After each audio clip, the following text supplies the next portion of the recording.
Alright, it may not look it, but this is actually cleaning day.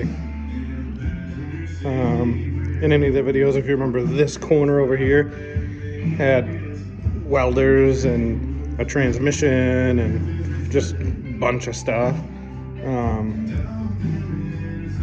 then this bay here, the short bay we'll call it, because it's into that wall there. That bay had my big toolbox right here, so it didn't give us enough depth there to pull something in on this side. So I moved it out into the back. The back needs a lot of work. It's dried in, but I mean, it's not insulated or sheathed or anything. But so we got that stuff tucked back here with the compressor. There's some motors and home building stuff and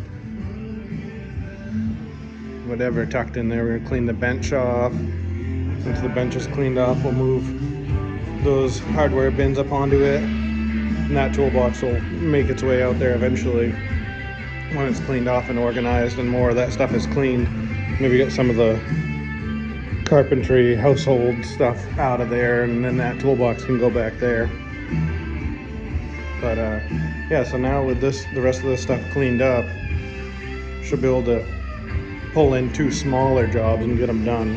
I mean, I wouldn't pull in 2 rocker jobs or something like that, but if it's, you know, 1 bedside on something and, you know, a tailgate or a fender or something on something else, or like when the Model A comes, the Model A can sneak over into this short bay, get a truck over on that side. There again, if it's a bigger project, once we get the Model A in epoxy primer, we can stick it outside during the day when we're working on something else over in the big bay, or pulled in on an angle like we normally do. So yeah, making the best of this shop until spring when we can add on.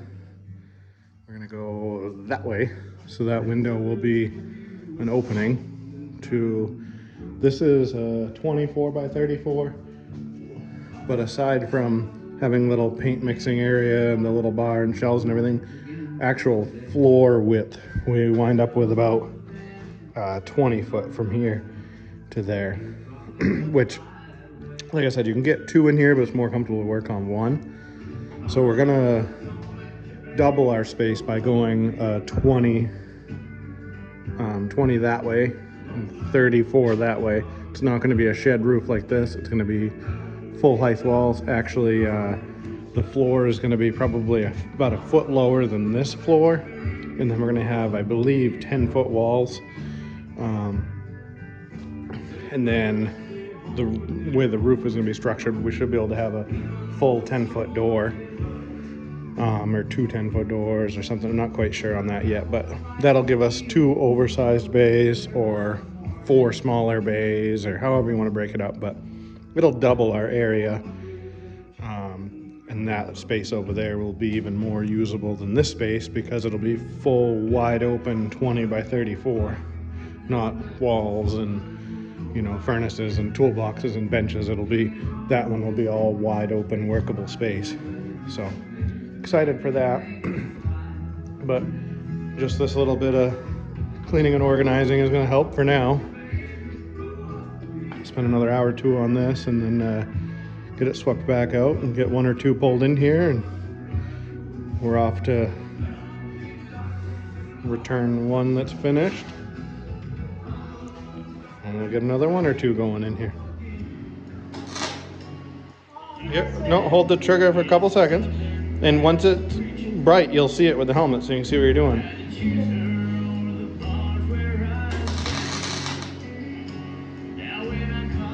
You just keep going right around there like that, little taps.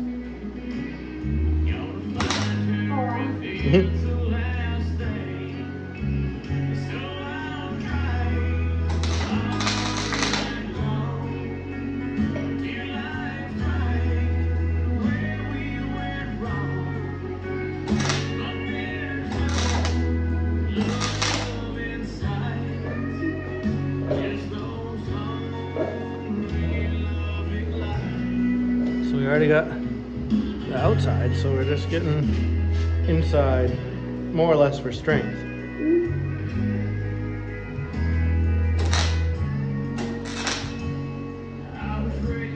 When you get a few tacks around there, I'll flip it over and you tack the bottom side. That inside doesn't have to be welded solid. I just want something in there. So if you have a bunch of tacks, yeah, here, I'll flip it over.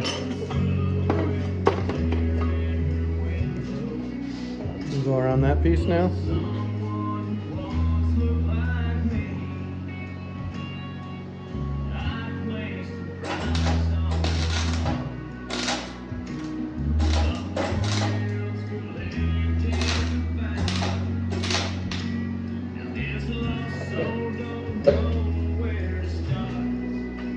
Old pipe.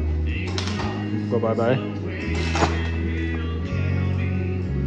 New pipe.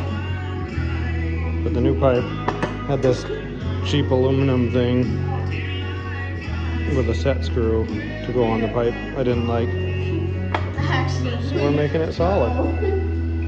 We took a piece of exhaust pipe that fit inside this pipe to rivet on just like the aluminum piece did. And then a piece of this like 1/8 inch plate here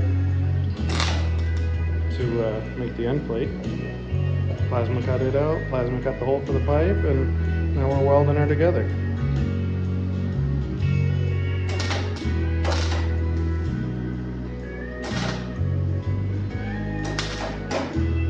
What do you think? You got enough tacks in there now, Bubba?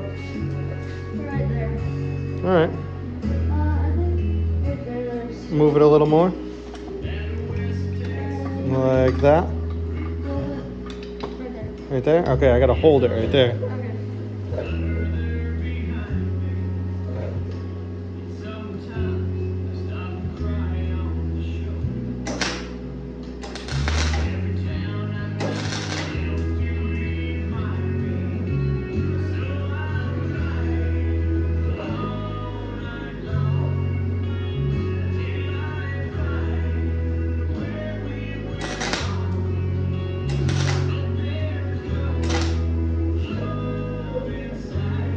What do you think?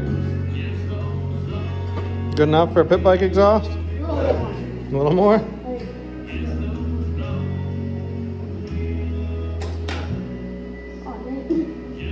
Sorry, pull the trigger. There you go. Yeah, I pushed some wire out without actually doing it. Sweet. That's it. Think you got it? All right.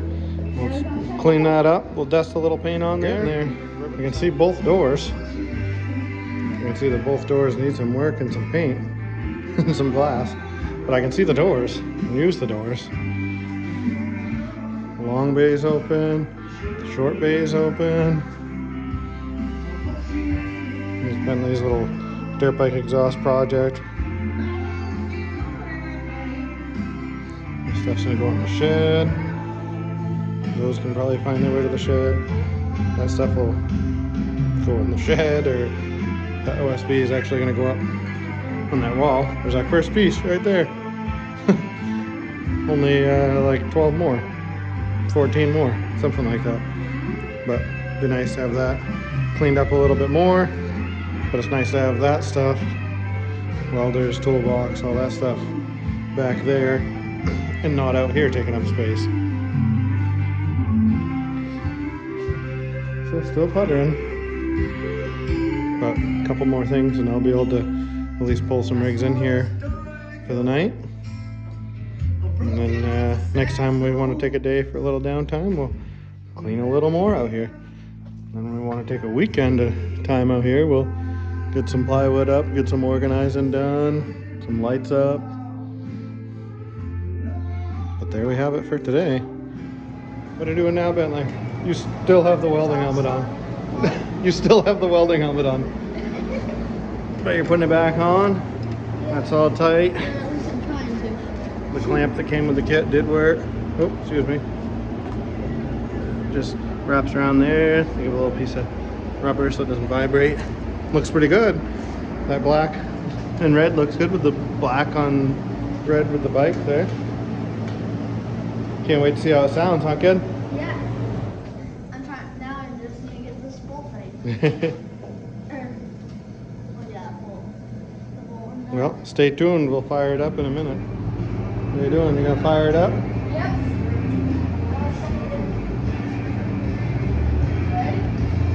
I'm ready. So You got the choke on? Is it ready to go?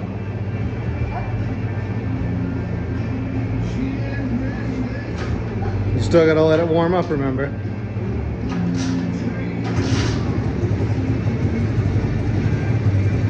first and second axle.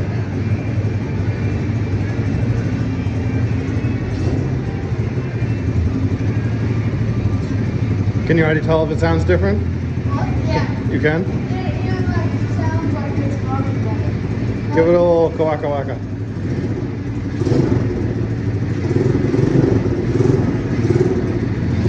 Sounds a little throatier, huh? Yeah.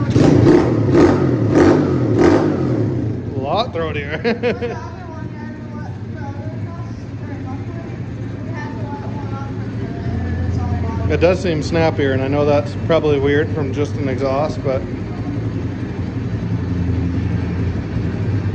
then again, this bike, I haven't played with the jets, and so far it likes to run on like half choke, which would be cutting the air down. So that's a few things: restricted exhaust or not enough fuel. So I feel like we need to go up a jet size, but I feel like, as silly as it sounds, maybe that less restrictive exhaust helped a little bit. I mean, that's definitely, it never snapped like that before. It was always boggy.